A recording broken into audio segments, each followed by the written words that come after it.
from having a very important discussion, but we have found a workaround, and we appreciate your flexibility in jumping on the telephone here. And we're also joined today by a true, and I don't exaggerate when I say this, a true pioneer in Catholic radio, Barbara Gaskell, who is the president of Living Bread Radio.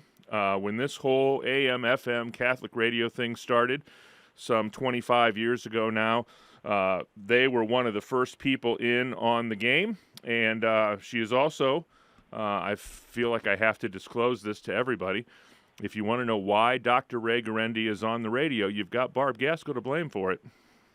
Barb, how are you? I'm doing great, Jack. Thanks so much for having me today. Oh, it's our pleasure. It's our pleasure. So recently in the news, whether it be secular, Catholic, any part of our society, one of the hot topics of discussion has been the quote-unquote vaccine for the COVID-19 virus. It's the latest chapter in the pandemic novel that we have all been living. And we wanted to have a little bit of a discussion from a Catholic perspective about that. And Colin, I think maybe if we start, if you could just sort of give the Reader's Digest version of the position of the Church and the USCCB and anybody else from that ilk that has weighed in on this subject and the position that we've tried to mirror here at EWTN. Jack, excuse me. I'm sorry. Go ahead, Barb. I didn't say hello to Colin. Thank you for having me on the program today, and I appreciate it very much. I wonder who I am. They know I'm a radio person from that. I've started a radio network, but I wondered if you both would allow me to share my letter. I wrote a letter, and that's why I'm on the program today. So I feel like if people don't know what precipitated this conversation, I wonder if you would be kind enough to allow me to read the letter that I sent to you folks. Jack? Yeah, that's fine with me, Barb. Go right ahead. Yeah. This was an open letter that I wrote to all the Catholic radio hosts. I've spent the past 20 years as general manager of the Living Bread Radio Network, an EWTN affiliate. It has been a great joy to help others come to know the truths of the Catholic faith. And through the years, we've heard countless stories of listeners who have come back to the practice of the Catholic faith because of listening to our network. Souls are saved and lives are changed by just listening. It takes incredible commitment, great dedication, blood, sweat, tears by our staff to help listener-supported networks such as ours to stay on the air. We do it joyfully because we see the fruits. This past year, we have seen a sharp departure from the solid Catholic teaching that we have taken for granted for many years. Some of the most admired syndicated Catholic preachers, that I'm not going to mention, have come on our Living Bread Radio Network, encouraging people to accept a vaccine that is derived from or tested on aborted babies. I am angered, amazed, embarrassed, and ashamed. How can Catholics condone intrinsically evil acts? The Catholic Church teaches that an intrinsically evil act may never be accepted for greater good. The end never justifies the means. That comes from the Catechism 1789. I am disgusted every time a listener calls to tell me that they heard a theologian or Catholic priest on our radio station say it's okay to take a COVID vaccine because the aborted babies used in testing were aborted many years ago, and we are very far removed from that event. I find that astounding. I am not a theologian, and I don't have advanced degrees, but I can, along with my listeners, read the Catechism of the Catholic Church, which states, an intrinsically evil act may never be used for good. Yes, even in a pandemic. May God have mercy on us. That was indeed the letter that Barb had put out there. We received it as well as the hosts of our programs. So, Colin, your response to Barb's letter. Well, first of all, there are a lot of factual errors in the supposition that many Catholics have that the vaccines are derived from or tested on aborted babies. That doesn't actually reflect the scientific process. There are certain memes out there in social media and elsewhere that say there's ongoing extraction of tissue from babies and so on and so forth. That's not the case. So, first of all, we have to understand, as we've explained many times on Open Line and others, I suppose, on EWTN Nightly News, ethicists and priests and others have said. And that is that what the church says, first of all, the context is what the church has come to understand how we deal in a world in which there is evil involved in many things, and in which, to one degree or another, we end up cooperating in it. So the first examples of this are certainly in the gospel. The tax collectors are collecting taxes for the Roman Empire. The Roman Empire, put it in short terms, was an evil empire, cruel and so on and so forth, extending its power by the means that were available to it, and so on. They, of course, had many moral faults, other personal moral faults of the pagan world itself. And you also had the Roman centurions and the others who came to believe in Christ. And so we have our Lord when the centurion and the tax collector come and they say, what do we do? He doesn't tell them that you can't do work anywhere in that world, but rather you yourself must do what you're obliged to do to collect the taxes or to fight the wars, but do no evil personally. You do not kill anybody vindictively. You would have the attitude of the soldier, I guess. We have always argued here in the United States and in Western civilization that you're stopping an enemy who is unjustly attacking you and so on. So you have all of that at play. And so you're, in a sense, there's a degree of moral cooperation. That has prompted a long historical, theological evaluation of the issue of moral cooperation and how that works. And so the church over time has developed certain, you could call them reflex principles, because what you do is you have the certain principles and you plug into them all the characteristics that are applied to particular circumstances, and you ask the question, can I pay my taxes to a government, such as our own, that spends money to promote abortion overseas or euthanasia or transgender surgeries, and you can go down the list of grave evils that governments today, including our own, are promoting. And can I pay taxes? And the answer is you can, because the connection of what you do to the collection of the taxes and to the usage of the monies doesn't involve a formal cooperation. And we'll pick this up in just a moment. 833-288-EWTN is our toll-free number, 833-288-3986. It's EWTN's Open Line Friday with Colin Donovan.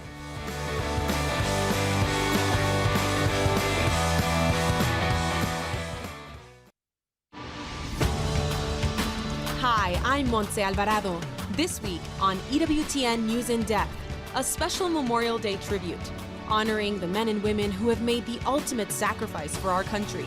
Plus, we speak with several Catholic military chaplains about their roles in providing support, leadership, and guidance for service members. Join us for EWTN News in Depth this evening at 8 p.m. Eastern, exclusively on EWTN Radio and Television. 60 Seconds with Archbishop Fulton J. Sheen. Man who's free to love is free to hate. He who is free to obey is free to rebel. Virtue in this concrete order is possible only in those spheres in which it is possible to be vicious. A man can be a saint only in a church in which it is possible to be a devil. You say, well, if I were God, I would destroy evil. Well, if you did that, you would destroy human freedom. God will not destroy freedom. If we do not want any dictators on this earth, certainly we do not want any dictators in the kingdom of heaven. And those, therefore, who would blame God for allowing man freedom to go on hindering and thwarting his work are like those who, seeing blots and smudges and errors in the student's notebook, would condemn the teacher for not snatching away the book and doing the copy himself. The people you know and trust are on EWTN. This is Open Line on the EWTN Global Catholic Radio Network. If you have a question, call 1-833-288-EWTN. That's 1-833-288-3986. Outside North America, call 1-205-271-2985. Or send us an email to openline@EWTN.com. 833-288-EWTN is indeed the toll-free number, 833-288-3986. Colin Donovan is in the house, and we're joined today by the president of Living Bread Radio in Canton, Ohio, Barb Gaskell. And Barb shared with us an open letter that she wrote to Catholic radio hosts expressing some concerns about the way the vaccine issue has been handled of late. And Colin, you were responding to a portion of that letter. Yeah, and I guess I really need to do long story short here, otherwise we'll drag this out and Barb will get no opportunity to speak, and I don't want that to happen. Anyway, the discussion point was the statement that the vaccines are somehow derived from or tested on aborted babies. First of all, that the element of moral cooperation I was explaining before the break is the moral theology principle by which the Church looks at this as it looks at any other issues. The issue was first looked at in the 1990s when Cardinal Ratzinger was the prefect of the Congregation for the Doctrine of the Faith, and St. John Paul II was Pope. They eventually, I think, early into the Pope Benedict's reign, actually issued a statement that dealt with this particular point, in which it does explain these principles of moral cooperation and how moral theologians and how the Church has applied it. And that's a historical thing. It was not invented for the sake of dealing with this, but it's been developing over centuries as the Church looked at how do we, living in a morally imperfect world, cooperate in different circumstances. And the principal distinction here is really between one's formal cooperation, by which I say, I am in favor of abortion, I am in favor of slavery, I'm in favor of, and pick your evil there, I am in favor of that, but I wouldn't do it myself. So that right there is the principle that I'm not formally intending the death of an individual. In this case, it would be the aborted babies that served as the source for the cell lines that are used for these vaccines. Now, in none of this is the Church saying that this usage is at all desirable. In fact, it was a grave evil for the scientists to accept that material in the 70s, to accept that material, to put it into scientific research, other than the way in which, for instance, a miscarriage could be used to.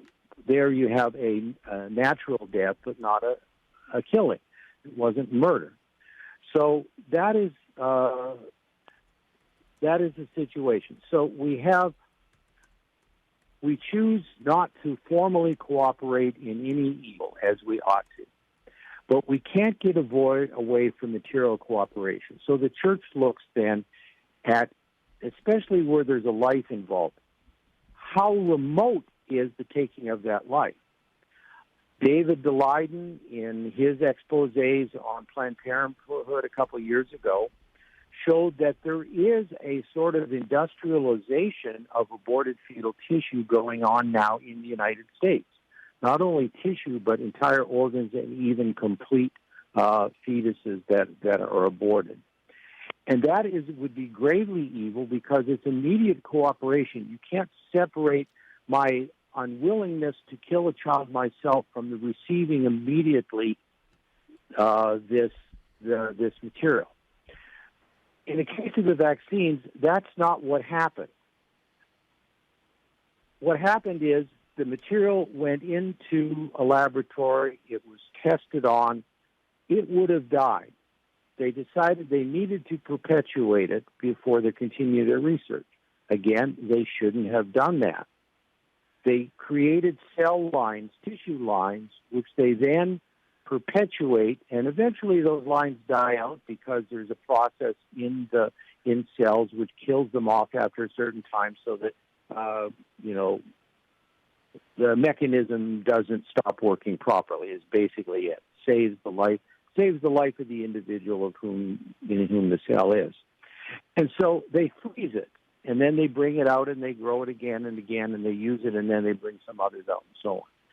So what the church is saying is there is a material cooperation, certainly in that long ago abortion, which led to these cell lines, which led after multiple stages of scientists and research and so on to their use, in general use, in medicine and science today, that we cannot hold somebody accountable today who uses those in a vaccine based on that origin. However, there are conditions. We can't just say, oh, it's nothing. We're not going to have, we're going to treat it as tissue lines we get from a lab animal or something like that. No, we can't do that. And so there has to be conditions.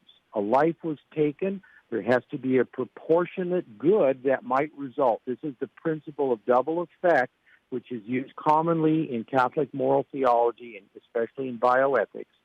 This principle of Catholic effect that says when an action, in this case, a morally good action, using a vaccine, if you just said it's a vaccine and it's totally morally, ethically good vaccine, there'd be no question that you can use it to produce health. Here you have an ethically compromised vaccine. Can you use it to produce health? You can't use it to correct acne or something trivial. You can't use these medicines derived from these cell lines or vaccines derived from for trivial things. The difference is in the pandemic, they have a life-saving purpose. The good of saving a life is what is proportionate to that usage. And all the other conditions still apply. That is, that you can't say, oh, I'm going to take this vaccine and I'm glad that little baby died, or I hope that they're getting more tissue. No, you can't embrace the evil of abortion in any way in taking the vaccine. There has to be that internal protest of your will that says, I'm taking this because I'm going to maintain my own health, especially if you're a high-risk individual, or I'm going to help the health of others who may be high risk, and if I get the disease and give it to them, they would die. That's the life-saving purpose here, and it's the only purpose which can justify the use by the principles of moral cooperation and the principle of double effect. And that's why the Congregation for the Doctrine of the Faith of John Paul II and Benedict XVI and now Pope Francis have taught this teaching, why the bishops' conferences are teaching it, why moral theologians are teaching it, because it's part of the common teaching, moral teaching of the Church applied to this circumstance. Now, the protest has, I think, for the Catholic another purpose, and that is we don't want this industrialization that David DeLayden and others have pointed to. We want to bring this to a conclusion. That's why we should be telling our doctors, I take this under protest. I know I need it for my health. I'm sick, I'm aged, I'm whatever. I know I need it for my health, and I'm going to use it. Or I care for my mother or my father who's aged, or I work in a nursing home, a senior home. For all of these reasons, I am taking this vaccine, but I reject the source long ago of these tissues. And I've told this to my doctor. I've told them, that many Catholics have a subjective and a justifiable repugnance of these vaccines. And they're justified, as the Congregation of the Doctrine of the Faith said, in not taking them. They would not be justified in not telling others to take them, however. because that in all medical decisions in the church, Catholic teaching is it finally rests in our conscience. I have weighed the teaching of the church. So, for instance, I'm dying and I'm refusing a therapy because for me it's extraordinary. It's too hard. It's too arduous. It's too sorrowful. It's too expensive. It's be too hard on my family. I'm going to let disease take its toll, take its normal course, and I'm going to let myself die. This goes on all the time in the church. Now, I can't speed it up by withholding bread and food and water. John Paul II taught that on that particular point, that has to be given. But if I don't take that surgery, if I don't take that experimental medicine, if I don't do these 10 other things, the doctor says, well, we could, it's possible, keep you going, all of the things they'll say. We're not obliged to take that. That's our choice.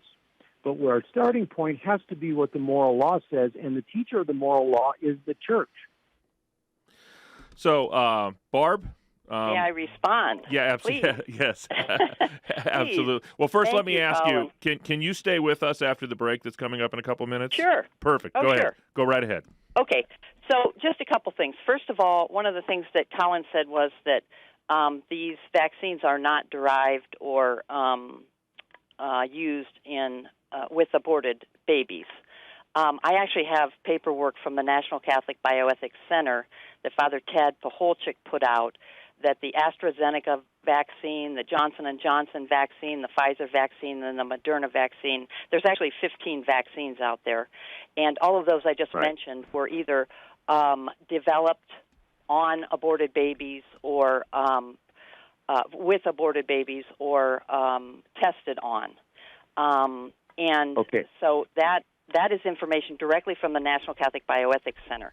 I think one thing, if I may, one distinction is, we use these sanitized words like cell lines of a fetus, and I think that takes us away from the idea that it is a baby. And I just wanted to quote one thing from the Catechism, because Colin said we really have to stick with the teaching of the Church, and I understand that completely, and I am wholeheartedly with that.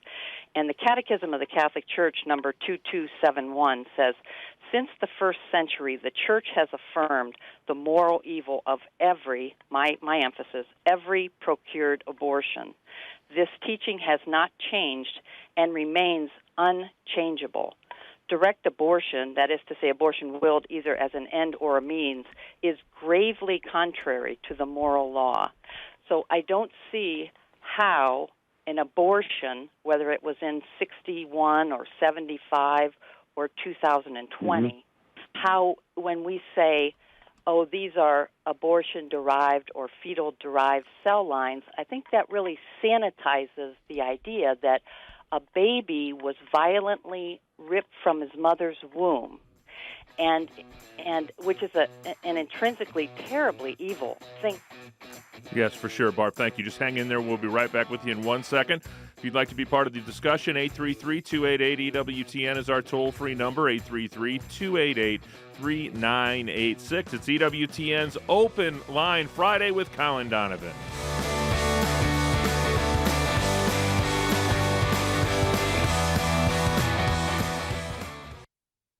Vivi la verità, vivi cattolico. Mabuhay sa katotohanan. Isabuhay ang pagiging katoliko. Vivez selon la vérité. Vivez en catholique. In any language, it means the same. Live truth. Live Catholic. EWTN. Hi, I'm Doug Keck. This is an EWTN bookmark brief speaking with Monsignor Martin M. Muller about his book, God's Plan to Support His Church, available through our EWTN religious catalog, EWTNRC.com, all things Catholic. Tell us, Monsignor, this is a book on tithing. Why did you decide to put it out now? Well, first of all, I preached on it ever since I became pastor over 30 years ago. And it's the only way, I think, that we should expect God's church to. First of all, God's got an infinite mind. Right. In other words, God controls completely. There are good times and bad times. But unless we concentrate on the blessings of God, we're making an enormous mistake. Very good. Okay, Monsignor Martin M. Muller, God's Plan to Support His Church, available through our EWTN religious catalog. This has been an EWTN Bookmark Brief. Thanks for stopping by.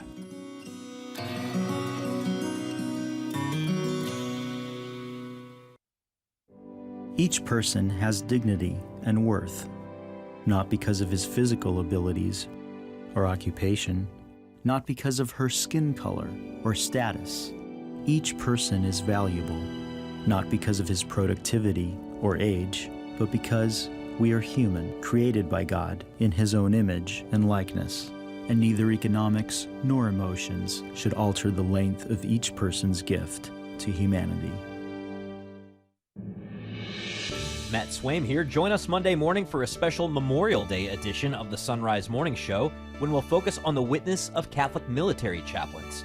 Now back to Open Line with Colin Donovan on EWTN Radio. This is Open Line on the EWTN Global Catholic Radio Network.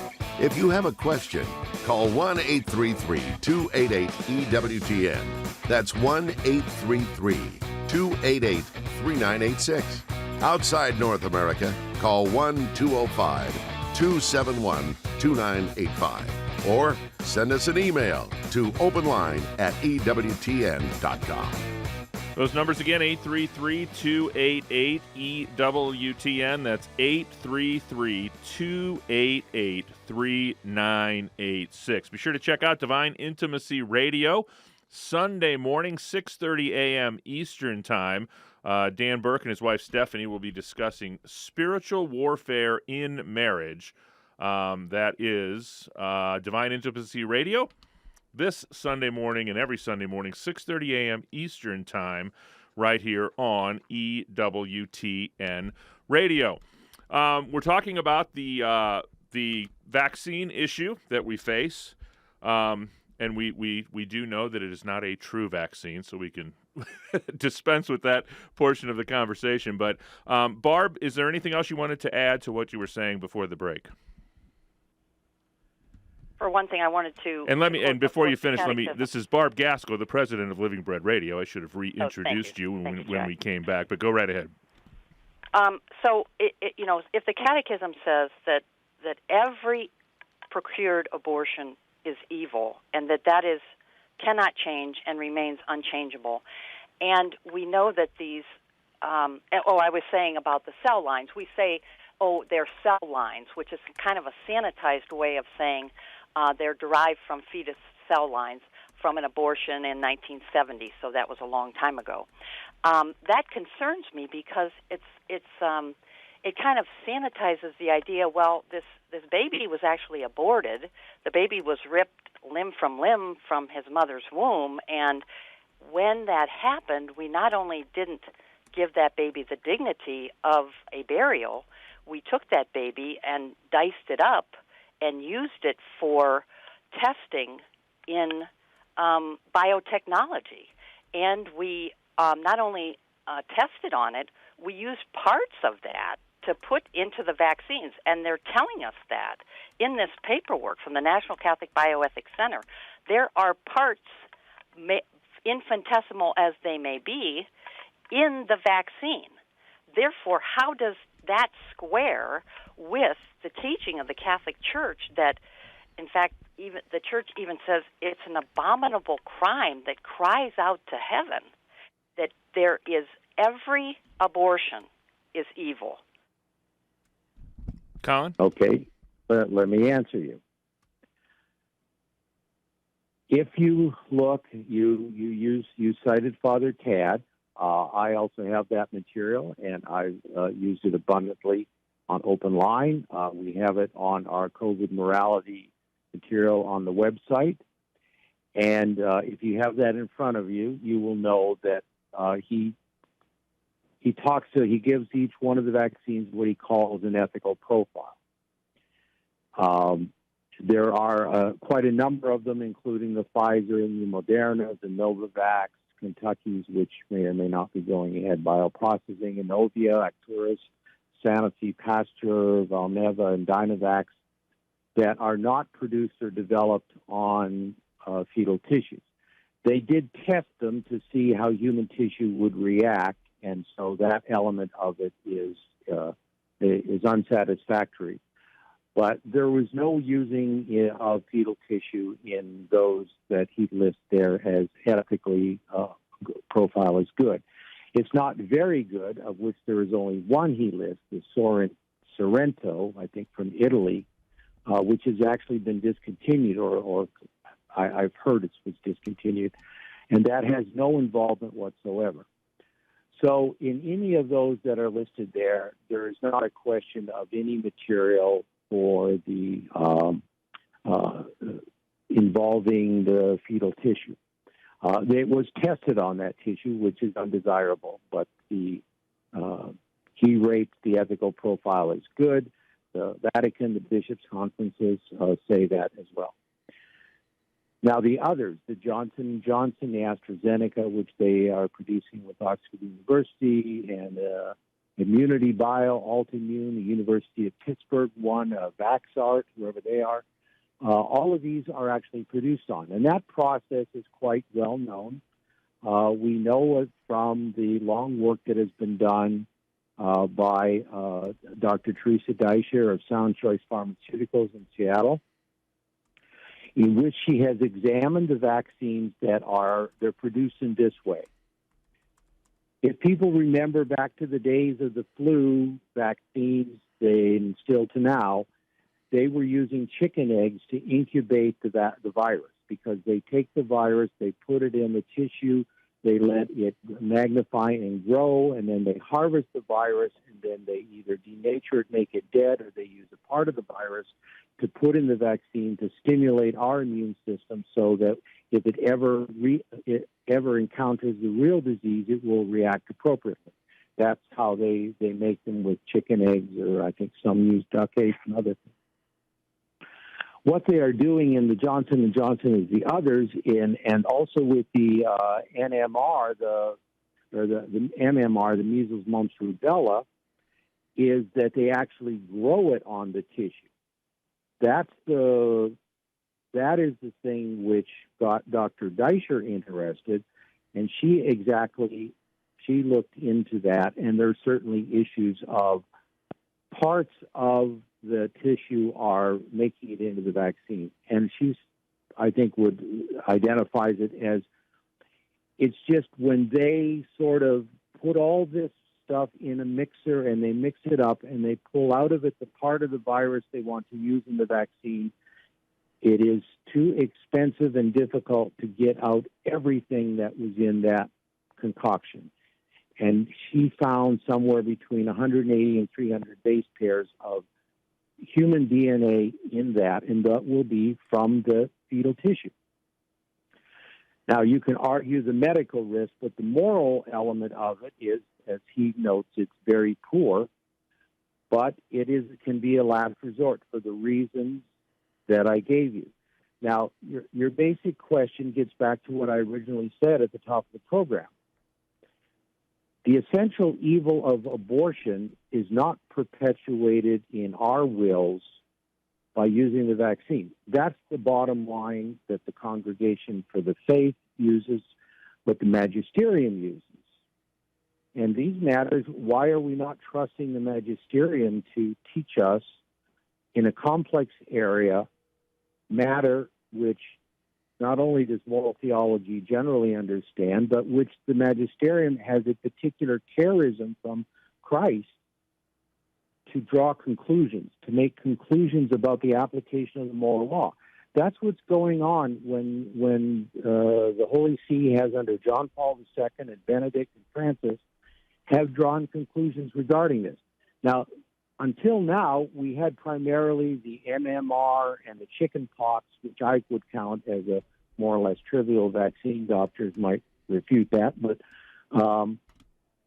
we have the MMR as the main offender, and a lot of parents, for that reason, have not wanted to take it. But these vaccines that are like the Johnson & Johnson are grown in the same way. So, yes, there is a sense of cooperating with those abortions. But we can find analogies to that in other ways. Jack and I were talking about this, and there was a good analogy, I think, here in the South. A lot of the South was built on slavery. after the, I forget the name of the law, if a slave ran away to the north, they had to send him back, and the owner could do what he wanted with the slave. He could even kill them in punishment.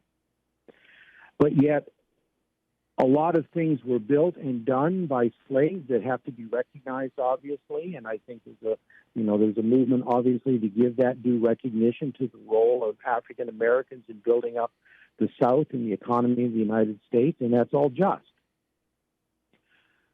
But what does that say? Does that mean that everything that is built on that should be destroyed, even though there is no will today to perpetuate slavery or revive it? There is no will, but if the principle you applied were eternally applicable to the fruits of abortion, they would be applicable to the fruits of slavery. And so everybody, whoever at any time now or in the future were to utilize something built on slavery, the argument could very well be, well, you built it on it was built by your ancestors on intrinsic evil. You can't use it. You have to give it up and throw it over. So it's precisely these kinds of questions that the church developed, these principles, these reflex principles of proportionate moral cooperation and of double effect. And I think you're absolutely correct about the intrinsic evil of abortion, and it would be gravely evil to use any vaccine built in our day with close material connection to abortions today. But the chain of causality, as theologians refer to it, between those earlier abortions has long since departed. It is not applicable to us. But yet we must do these things which the church tells us we must do to use the lesser cases and to use the other cases as a last resort and to make a protest, to also because we don't want to scandalize. I think a lot of what is happening, Barbara, is that people are scandalized by the presence of these vaccines in our culture. From a certain moral angle, yes, they should be scandalized that we have a culture today that would use these things. But the solution is, as with the slavery issue, to stop doing injustice, to correct what is unjust when we encounter it. But even though we realize that we have material connection to all the injustices of the past, which were done in the South, which were done to different populations of the Native Americans, and so on, all of these evils that are historically, there's this movement to expunge everything from history as if it didn't exist. We can't. We shouldn't. We should stop using these cell lines. But the church gives us the conditions of saving a life under which we can use it. And I don't know what other answer I can give you. I certainly don't wish to dissuade you from the intrinsic evil and the perpetual truth of that, which you said and which the Catechism teaches, which the church has long taught. But the church also teaches these other things. Pope St. John Paul II in Evangelium Vitae, paragraphs 73 or 74, he talks about the lawful moral cooperation of a legislator in voting to prevent greater evils. So to vote for lesser abortion legislation, that greater, more generous abortion legislation, if you will, not be permitted, not be passed. And he can strategically do that if he doesn't embrace the thing that legislation is going to accomplish. He could take the position, I'm not going to vote, I'm not going to try to stop it, and I'm certainly not going to vote for one which contains lesser categories of abortion. The Pope says, no, he doesn't have to do that. He can satisfy the rules of moral cooperation and of principle of double effect, not intending in himself, having the intention to prevent a greater evil, and he can vote for that lesser bill that he can prevent that greater evil from being done. And so these are the kinds of things which the church has worked out over the centuries. And I simply don't know who we go to trust if it's not the magisterium. If it's not the magisterium of Pope St. John Paul II. Yeah, Colin, let's let Barb jump in. Okay, thank you. Just two things. So I guess the whole premise is that there's no alternative. And there is an alternative. The alternative is not to take it. The alternative is for the shepherd to say, I'm going to tell my people not to take it until this is done ethically. I will not be a part of this until you, the pharmaceutical company, we will not be a part of this. I am the shepherd of 1 billion people, and if 1 billion people say they're not going to take it, that would probably change the way things are done. The other thing you spoke of was the testing, only testing on aborted babies. And we're talking about the magisterium, and I agree, Colin, I agree about the magisterium. But isn't the magisterium the catechism of the Catholic Church? Now, Hello? Poll. Oh, there you are. Okay. Say, well, the catechism says in 2295, research or experimentation on the human being cannot legitimate acts that are in themselves contrary to the dignity of persons and to the moral law. But the catechism is saying abortion is an intrinsic evil. We may never participate in it. We may never use it for other means, and we may not do research or experimentation on human beings that's contrary to the dignity of these babies. And yet that's the magisterium in the Catechism of the Catholic Church. Now, I grant you, you're a moral theologian. I'm just an average Catholic. You've probably read more books than I'll read in 5 lifetimes. But when I look at the Catechism, and then I see this teaching over here that says, well, we're going to give you a loophole here because this whatever vaccine came out, or and are they going to give us a loophole next year and then the year after because, well, this happened, so we really need to do this testing on these aborted babies, so we'll give you – that's how my mind works. I'm a simple gal. Yeah. No, and I think that's – I think you're justified, and that's the point I was trying to make, that using David Daleidon's investigations as an example. But these are not loopholes created; these are applications of the principles. And I know you agree that you don't necessarily see that because you don't have that formation, that education, training, and so on and so forth. But that's all they are. It's not that there can be any loopholes to that. It's just there can be applications which produce the same or a different result, depending on the circumstances. The result would be different if they propose doing that. In fact, in another document, the CDF, which probably most people don't have because it was directed at precisely at researchers, Persona Humanae, I think it was called. It was, I think Benedict was Pope. In there, he talks precisely about this. And there, the purpose is that if you are a researcher in a laboratory and they try to involve you in acquiring such material or in using such material, you have a moral obligation to refuse. And it's coming out of the same analysis of moral cooperation and the difference between immediate and simply material, and material which is actually remote or very remote, I think, is the CDF or one of the documents said. So, I grant everything you're saying, and the church is not contradicting itself. In fact, I see the consistency of application in a multitude of areas. But people's faith are shaken in the church between the sex abuse scandal and the dilly-dallying on, what do we do about the Catholic politicians who are going well beyond material cooperation. If you're a person who's in office and on whose desk the signature will make something into law that does evil, you are the bridge, the moral bridge by which that evil now comes about. You can't say, well, I'm personally opposed. You're the moral bridge. And so those circumstances have one way of being treated, and encountering historically things like this, the church knows how to apply that. So, I guess I'm not really trying to convince you in the technical sense of it, but that's the logic of it. And you made another point which I think needs addressing positively, and that is the individual.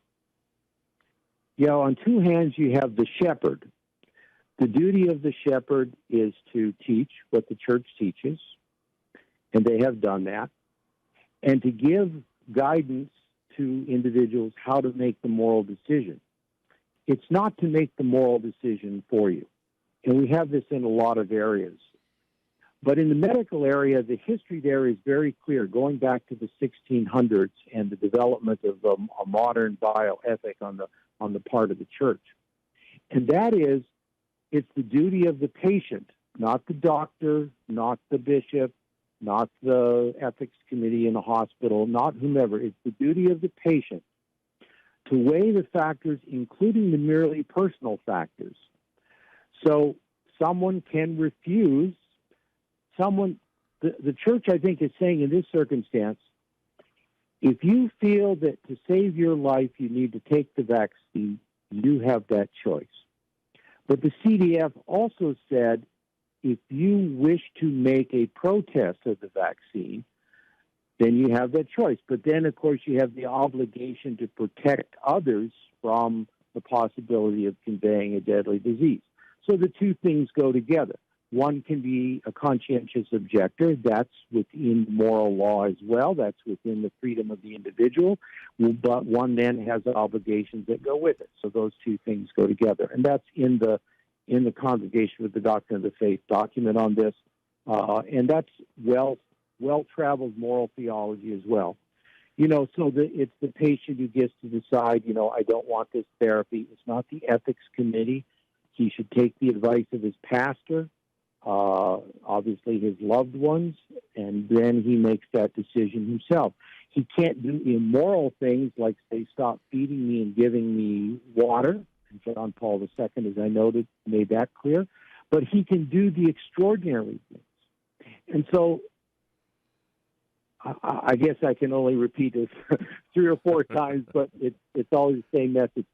In the end, the church is giving us the principle. So it's not for the shepherd to tell the flock, you need to protest something which the moral law says they may choose if they have a serious need in this circumstance.